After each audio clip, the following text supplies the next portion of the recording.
రెగ్యులర్గా మనం కోడల వేధింపులకు గురవుతుందని పోలీస్ స్టేషన్స్కి కోర్టులకు వెళ్ళడం సహజంగానే చూస్తుంటాం. కానీ కోడలు పెట్టే వేధింపులకి తల్లడిల్లే అత్తామామలు, ముఖ్యంగా అత్తవారి కుటుంబం అనేక విధాలుగా ఇబ్బందులు అవుతున్నటువంటి సందర్భాలు కోకొల్లలుగా కనిపిస్తూ ఉన్నాయి.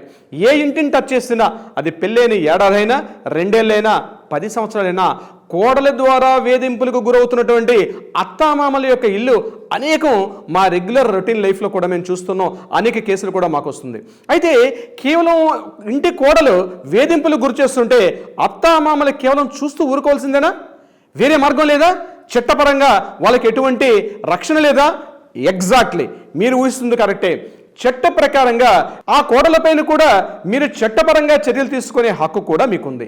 498A అన్నది ఎలా అయితే వరకట్న వేధింపులకు ఉంటుందో, అదేవిధంగా డొమెస్టిక్ వైలెన్స్ ఉంది కోడలికి, అంటే ఆడపిల్లకి, పెళ్ళైన ఆడపిల్లకి ఎలా అయితే రక్షణాత్మకంగా ఉంటుందో, అదేవిధంగా డొమెస్టిక్ వైలెన్స్ అంటే గృహహింస యొక్క చట్టం అన్నది ఇంట్లో ఉన్నటువంటి అత్తామామలకు కూడా వర్తిస్తుంది. అంటే కోడలపైన కూడా మీరు గృహహింస యొక్క చట్టాన్ని కూడా మీరు ఆ మీద ఇంపోజ్ చేసుకునే అవకాశం ఉంటుంది. అయితే సరైన సాక్ష్యాధారాలు మీ దగ్గర ఉండే ప్రయత్నం చేయొచ్చు. కొన్ని సందర్భాల్లో కోడలు ఏం చేస్తుందంటే అత్తామామలకి సరైన ఆహారం పెట్టక, ఆ ఇంట్లో ఉండనివ్వక, బయటికి వెళ్ళిపోమని చెప్తూ అనేక విధాలుగా ఇబ్బందులు గుర్చేస్తుంది.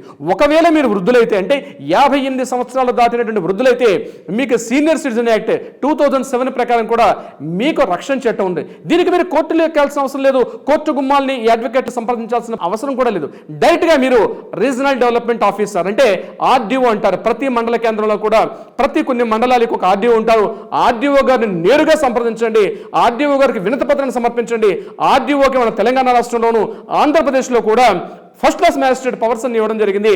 వృద్ధాప్యం అంటే సీనియర్ సిటిజన్ యాక్ట్ ప్రకారంగా మిమ్మల్ని రక్షించే హక్కు అతనికి అధికారం ఇవ్వడం జరిగింది. మీరు కోర్టుకు వెళ్లాల్సిన అవసరం లేదు. ఈ వీడియో చూస్తుండండి. వృద్ధాప్యంలోని తల్లిదండ్రులైనా సరే, అత్తామామలైనా సరే, మీకు కావాల్సినటువంటి న్యాయపరమైన పరిష్కారం కావాలంటే కింద స్క్రోల్ అవుతున్న నెంబర్ని కాంటాక్ట్ చేయండి. మా లీగల్ టీం మీకు ఎప్పుడు అందుబాటులో ఉంటారు. అంతేకాకుండా ఈ యొక్క వీడియో పైన మీ కామెంట్ మాత్రం కామెంట్ బాక్స్లో కామెంట్ చేయడం మర్చిపోవద్దు. ఇటువంటి లీగల్ వీడియోల కోసం ఈ పేజ్ని ఫాలో అయిపోండి. అంతేకాకుండా ఈ వీడియోని మీ ఫ్రెండ్స్ అండ్ రిలేటివ్స్కి షేర్ చేయడం మర్చిపోవద్దు. మీ రవీంద్రనాథ్, హైకోర్టు అడ్వకేట్, తెలంగాణ.